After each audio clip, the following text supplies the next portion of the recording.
stay in the political arena? Because I care about the children and the grandchildren. If somebody doesn't stay in the political arena, the children and the grandchildren of the people that are living in our community are going to be ending up in massive debt in a city that's probably not worth living in. So we have to protect the people that are not here yet, because we're their responsible parties. We've got people in government today that want to spend our future generations into poverty, build on every little bit of land that's out there, take away the rights of all future generations. And if we don't stay active, if we don't participate, what's going to happen is those children and grandchildren are going to end up with nothing, and we don't want that. We have to work for the future. It's not for us, it's for them. Well, there's a document out there with Davy Crockett, and he voted to give some of the money, taxpayer money, to individuals that were in need. I guess the city burnt down or something like that. And one of his constituents called him on it and said, "I know who you are, and I won't vote for you ever again." And Davy Crockett was confused, and then when he listened to the man, he says, if somebody needs help, help them. Out of your own generosity, not out of the taxpayers' generosity. And it's one of those things where, it's just really interesting going back to where that it's taxpayer money. And if you want to be generous with your money out of your pocket, not generous with money out of the taxpayers' pockets. And when you said that, it just reminded me of whose money is it? It is 1,000% taxpayer money. It's not federal money, it's not state money, it's not county money. It is the taxpayers' money. Whether it's borrowed money or whether it's collected from the taxes, we have to be responsible, and we have to spend it in a way that's the best use for those funds and the best way that we're going to have a future for the generations to follow us. Well, so first let's back up and say, where are you running, Tom? Your name. I am Tom Terwilliger, and I'm running in the city of Pompano Beach for District 2. And in Pompano, we have 5 districts, and each one is geographically specific.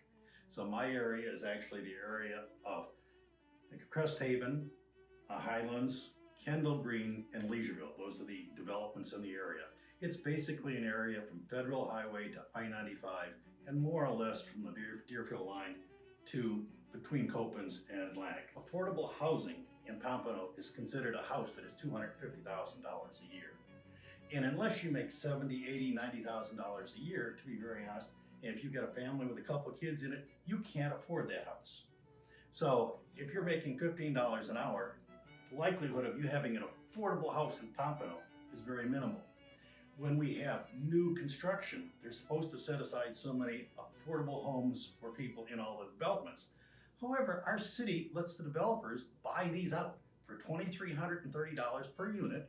They can pay the city this money, and they don't have to have any affordable housing units in the new developments.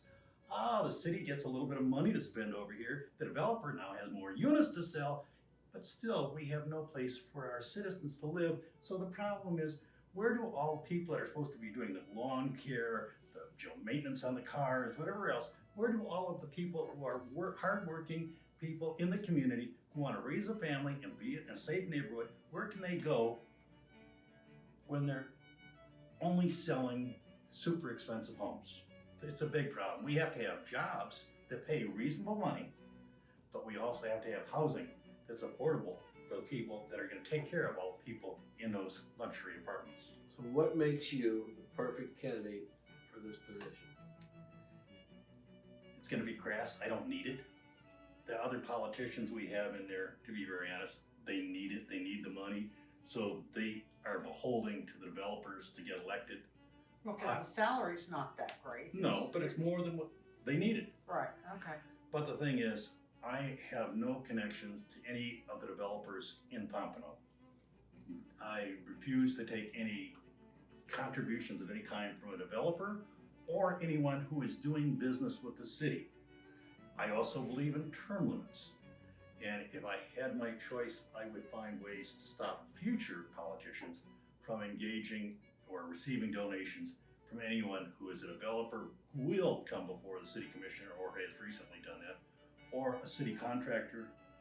And as I say, 8 is enough. I see the passion, I get that, but unless we get your name out there with the name Thank you. recognition, Tom Terwilliger, Pompano City Commission, District Number 2, which is basically Cresthaven, the Highlands, Leisureeville, and part of Kendall Green. And so please, Tom Terwilliger, my website is www.forcitycommission.com, or you can reach me at tom@forcitycommission.com, or you can call me. My phone number is 954-317-3355. I would be honored to take anyone's phone call to discuss whatever they want. I can use all the help that anyone can give me. We need to do outreach. I need volunteers. Always can use volunteers.